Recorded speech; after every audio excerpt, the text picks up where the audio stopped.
सालों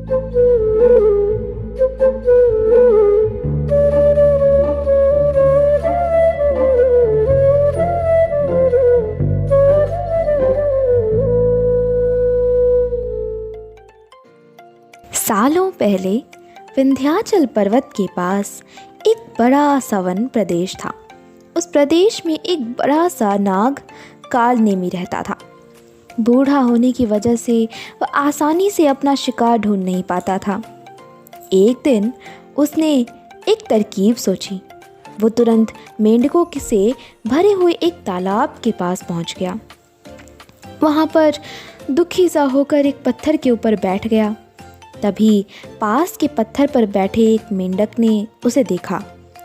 उस मेंढक ने थोड़ी देर बाद नाग से पूछा, चाचा क्या बात है, आज आप खाने की तलाश नहीं कर रहे हैं?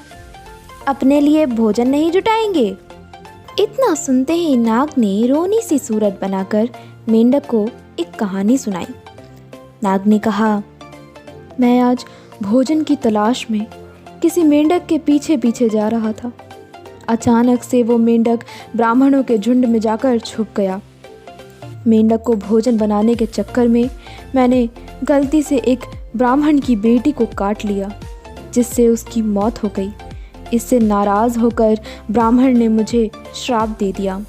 उन्होंने मुझे श्राप देते हुए कहा कि तुझे अपना पेट भरने के लिए मेंढकों को अपने ऊपर सवार करवाकर उन्हें घुमाना पड़ेगा।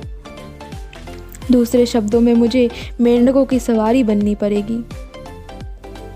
इस वजह से मैं इस तालाब के पास आया हूँ। यह बात सुनते ही वह मेंढक तुरंत तालाब के अंदर गया और अपने राजा को सारी बातें बताई। राजा कहानी सुनकर हैरान हुआ।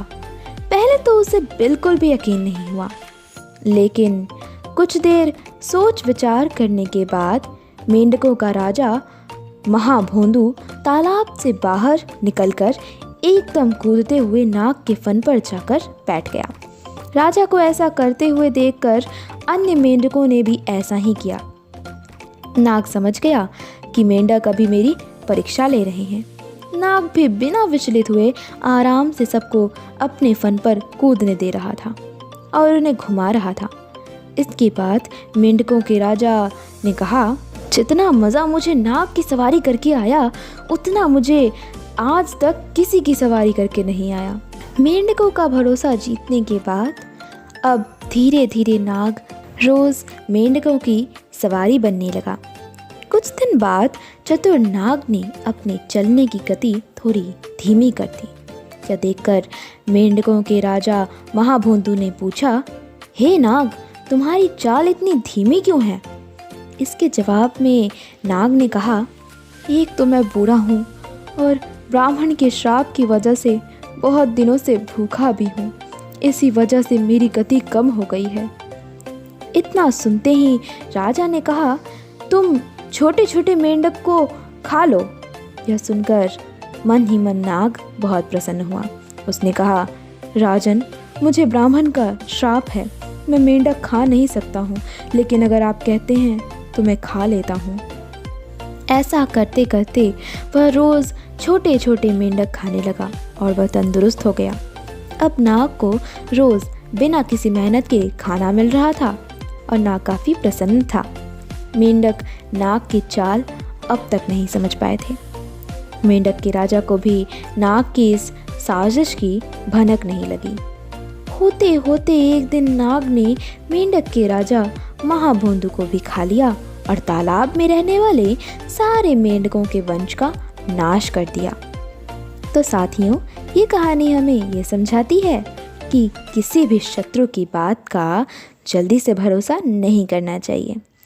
इससे खुद की और अपनों की हानि निश्चित है। दोस्तों, आपको ये कहानी कैसी लगी? अगर अच्छी लगी हो तो लाइक, शेयर और कमेंट ज़रूर करें।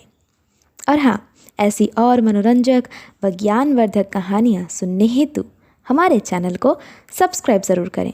धन्यवाद।